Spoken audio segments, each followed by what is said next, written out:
Podcast Colégio Santo Antônio. Olá pessoal, tudo bem? Hoje iniciamos mais uma gravação e o nosso tema, ainda recorrente, a guerra entre a Ucrânia e a Rússia. Mas hoje a abordagem é um pouco diferente. Vou falar um pouquinho mais sobre os diversos organismos que estão atuantes nesse período aí de guerra que já se estende aí por cerca de 3 meses.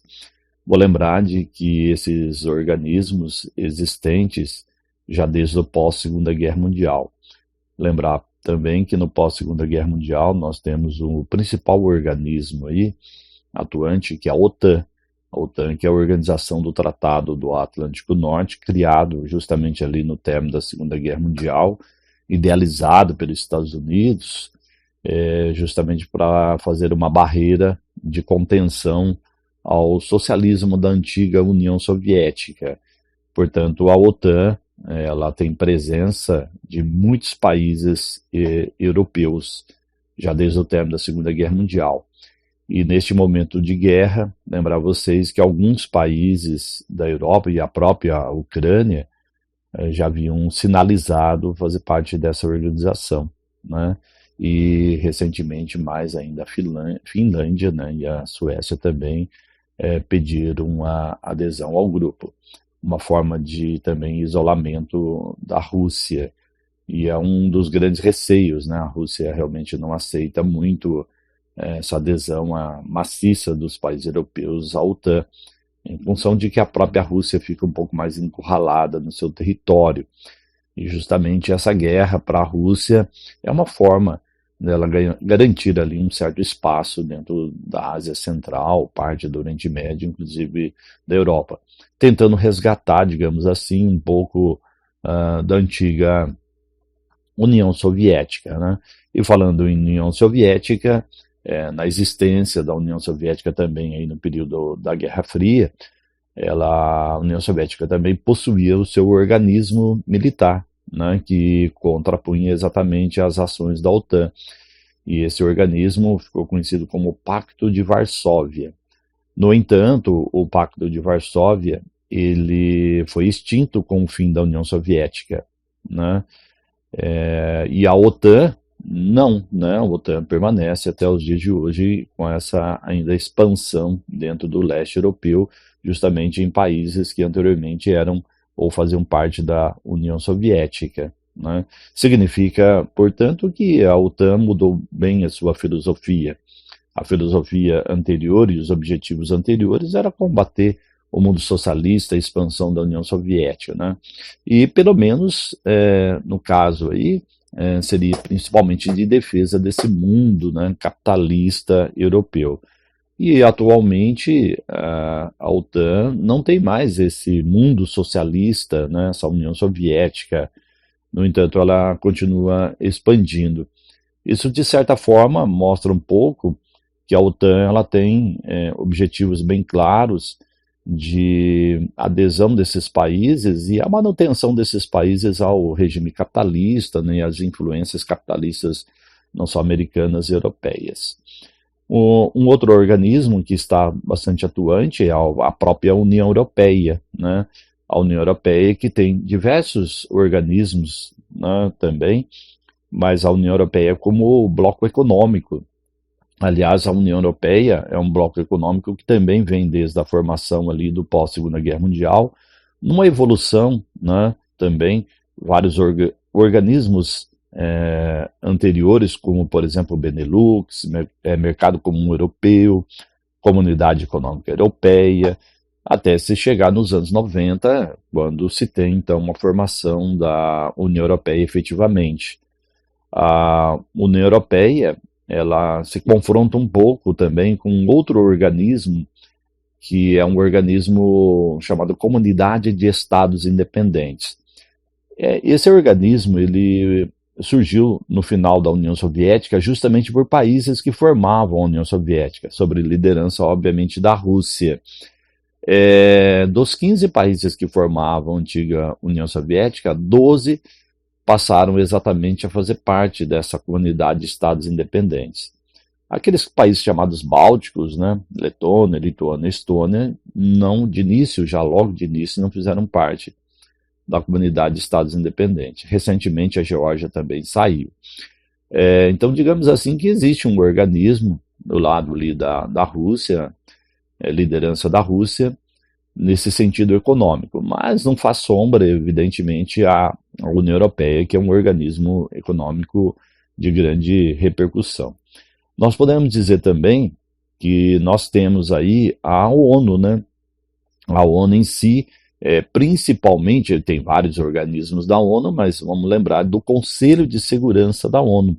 O Conselho de Segurança da ONU, que é formado por apenas 5 países, mas ele é um órgão extremamente importante, ele que toma algumas decisões sobre principalmente questões de guerra e conflitos, invasões de territórios, e nesse caso da guerra da Ucrânia e da Rússia, o Conselho até se reuniu, mas não tomou nenhuma decisão em função de que a decisão a ser tomada, ela precisa ser unânime, né? E, no caso, a própria Rússia faz parte desse conselho e ela votou contra qualquer tipo de resolução. Mas é um conselho importante, que ele pode vir, evidentemente, né, ter aí mais algum tipo de repercussão dentro dessa guerra. Aí nós podemos destacar também alguns organismos dentro da própria ONU, que são organismos que basicamente podem participar de uma espécie de reconstrução da Ucrânia, né? Vamos lembrar de que recentemente o próprio presidente da Ucrânia falou nessa possibilidade de reconstrução. E a reconstrução, ela, na verdade, pode ter custos elevadíssimos. Falam-se em cifras, mas de bilhões de dólares até trilhões de dólares para a reconstrução.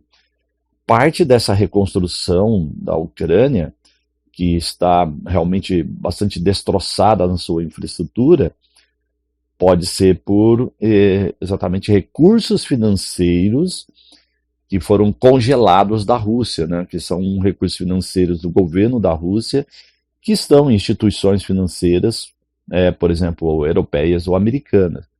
E até mesmo recursos financeiros de grandes magnatas russos, que também têm recursos financeiros fora da Rússia, na Europa, aplicação em bolsa, bancos, etc. e tal, né? Então, parte desse recurso pode vir daí. Mas outra parte do recurso, provavelmente, é do Fundo Monetário Internacional, o FMI, que é um banco também criado ali na ONU, no pós-Segunda Guerra Mundial, e ele tem exatamente essa finalidade, né, de manter principalmente a saúde financeira das nações. Obviamente através de empréstimo, cobram juros, impõem algumas situações também, algumas restrições aos países, né, nas suas contas internas, mas pode ser também participante dessa reconstrução. Lembrar uma pequena lembrança aí que o Fundo Monetário Internacional ele foi criado no término da Segunda Guerra Mundial, numa convenção chamada Bretton Woods, que é nos Estados Unidos, justamente no término da Segunda Guerra Mundial, onde muitos países europeus tinham a sua situação econômica também bastante debilitada. E neste caso, posteriormente, também surge uma ajuda americana, né, que é o Plano Marshall, para a reconstrução dos países europeus.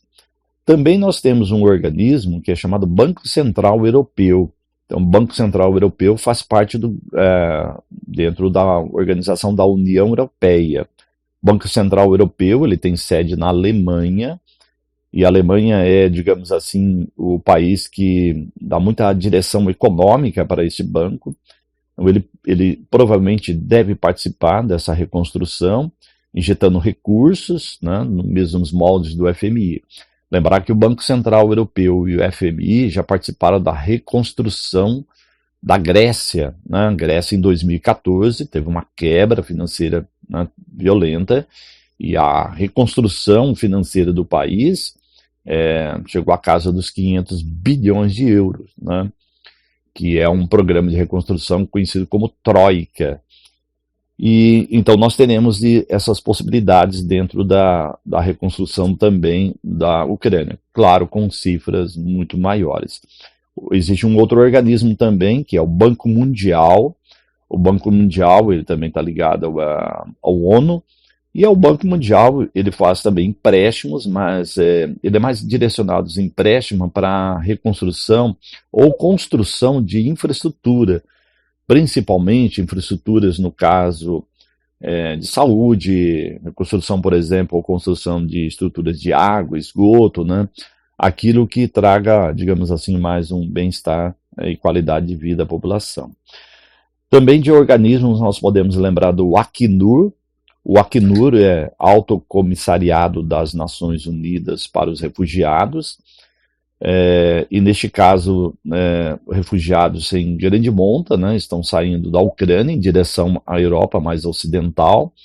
Países que estão ali no entorno da Ucrânia estão recebendo grande quantidade desses refugiados, principalmente a Polônia, e acredita-se nesse momento, né, pelo menos 3 meses de guerra, cerca de 13% já da população da Ucrânia tomou direção para esses países vizinhos. E além dos próprios países, né, que acolhem esses refugiados, nós temos o Acnur, né? O Acnur, ele prontamente, ele é um organismo da ONU, então ele atua em diversas regiões do planeta onde ocorre esse tipo de situação, né? Uma guerra provoca um êxodo muito grande. É um organismo importante para ressaltar para vocês. Um outro que também está ligado exatamente à ONU, chama-se Organização Mundial da Saúde. A Organização Mundial da Saúde, ela tende basicamente a atuar exatamente dentro na atualidade, na guerra já está atuante, em função exatamente de você ter, né, problemas principalmente de soldados ou civis também, né? Questão de saúde, né, precariedade da infraestrutura de saúde, que vai sendo deteriorado pela guerra, mas principalmente o tratamento, né, de soldados feridos, né, questão de medicamentos, tem uma série de situações onde a Organização Mundial de Saúde ela está presente. Temos também um outro organismo, que é a Organização Mundial do Comércio. Não confundir a Organização Mundial do Comércio, OMC, com a Organização Mundial de Saúde, que é OMS, né? E a Organização Mundial do Comércio, ela está presente porque ela é um fórum de discussões internacionais sobre as relações comerciais entre as nações, e também lembrar de que a região em guerra é uma região que você tem desde produção agrícola, que eu já abordei em outro tema, principalmente a Ucrânia, né, com seus solos férteis, a questão da produção principalmente de milho, trigo, a Rússia também, né? E também temos a questão da Rússia, do gás e do petróleo, e tem todo, então, uma situação, digamos assim, onde a Organização Mundial do Comércio está presente, né, pelo fato de, né, não ocorrer que algumas nações sejam lesadas nesse comércio, né? Apesar de que a Rússia constantemente ameaça a paralisação no fornecimento, principalmente do gás, para os países europeus. E, finalmente, nós temos aí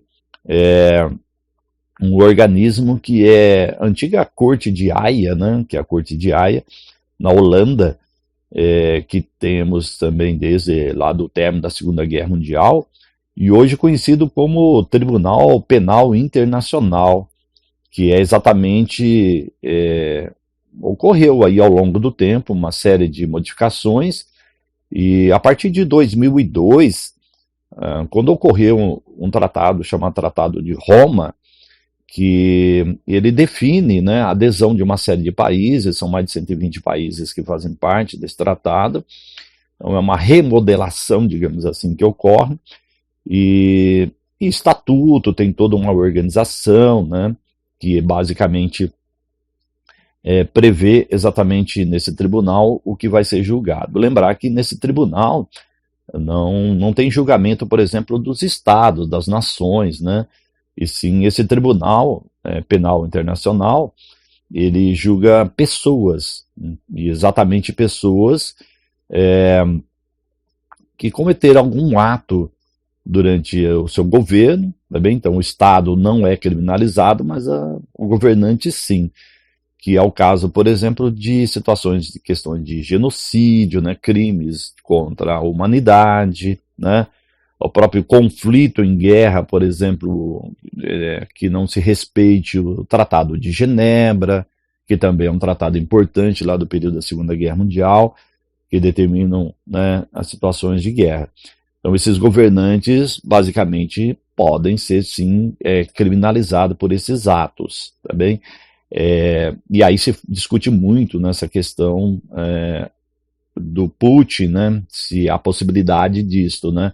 Obviamente que é um campo de hipótese, lembrar de que para isso ocorrer, ele tem que ser preso, mas vamos lembrar de que o Tribunal Penal Internacional, o país tem que ter adesão, e a Rússia nem a Ucrânia aderiram a esse tribunal. Tá? Lembrar que o Brasil aderiu a esse tribunal.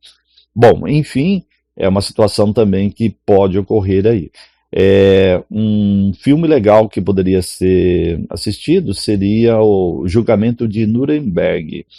Esse filme ele relata um pouco sobre essa questão de Tribunal Internacional, né, ou da Corte de Haia, sobre crimes contra a humanidade. Achei legal assistir. Ok? Então, obrigado, gente. Até uma próxima oportunidade. Podcast Colégio Santo Antônio.